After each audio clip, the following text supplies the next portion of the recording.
Part 1 में आपने देखा कोहिनूर ने जिस जिस राजा का ताज छुआ उसका नाम और नस्ल दोनों मिटा दिए। लेकिन 1813 में इस खूनी पत्थर का सामना हुआ एक ऐसे इंसान से जिसके खौफ से मौत भी रास्ता बदल ले। पंजाब के शेर महाराजा रणजीत सिंह। उनका भौकाल क्या था, ये इस बात से समझिए कि पिछले 800 सालों से गजनवी से लेकर नादिर शाह और अब्दाली तक हर लुटेरा खैबर पास के रास्ते से आता, भारत को लूट कर लौट जाता। लेकिन रणजीत सिंह ने कहा अब और नहीं। 19 साल की उम्र में तलवार उठाई और अफगानों को उनके घर में घुसकर हराया। मुल्तान, पेशावर, कश्मीर तक अजेय सिख साम्राज्य का परचम लहरा दिया। उन्होंने हमेशा के लिए उस खैबर पास पर ताला जड़ दिया जहां से भारत पर हमले होते थे।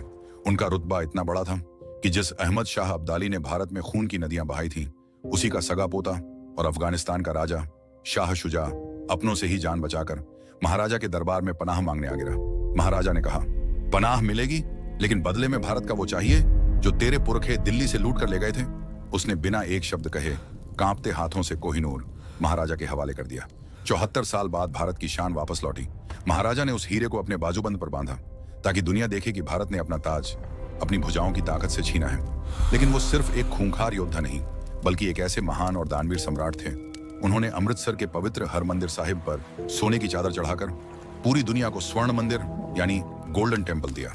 काशी विश्वनाथ मंदिर के शिखरों को सोने से मढ़वा दिया, मस्जिदों को भी संरक्षण दिया। और इस शेर की ताकत का अंदाजा आप इससे लगाइए कि जो अंग्रेज पूरे भारत को निगल चुके थे, वो पंजाब की तरफ देखने से भी कांपते थे। अंग्रेजों की रातों की नींद इस कदर उड़ी हुई थी कि आधी दुनिया पर राज करने वाली ईस्ट इंडिया कंपनी ने 1809 में महाराजा के सामने झुककर अमृतसर की संधि, ट्रीटी ऑफ अमृतसर की शर्त यह थी कि अंग्रेज कभी सतलुज नदी पार करने की जरूरत नहीं करेंगे। उन्हें रात दिन एक ही खौफ सताता था कि अगर इस शेर का दिमाग घूम गया तो वो पूरे भारत को एक करके अंग्रेजों को हमेशा के लिए समंदर पार खदेड़ देगा। इसलिए वो कायरों की तरह नदी के इस पार खड़े होकर उनके मरने का इंतजार करते रहे। जब तक महाराजा जिंदा रहे, कोहिनूर का वो 500 साल पुराना खूनी श्राप भी घुटने टेक कर उनकी गुलामी करता रहा। लेकिन 1839 में जैसे ही इस शेर ने अपनी आंखें मूंदी, वो श्राप अपनी जंजीरें तोड़कर आजाद हो गया। शेर के जाने के बाद गिद्धों की तरह बैठे अंग्रेजों ने महाराजा के 10 साल के मासूम बेटे के साथ एक ऐसा गंदा धोखा किया जिसने पूरे पंजाब को खून से लाल कर दिया। अंग्रेजों का वो सबसे बड़ा धोखा और कोहिनूर के श्राप का खौफनाक अंत देखिए पार्ट 3 में।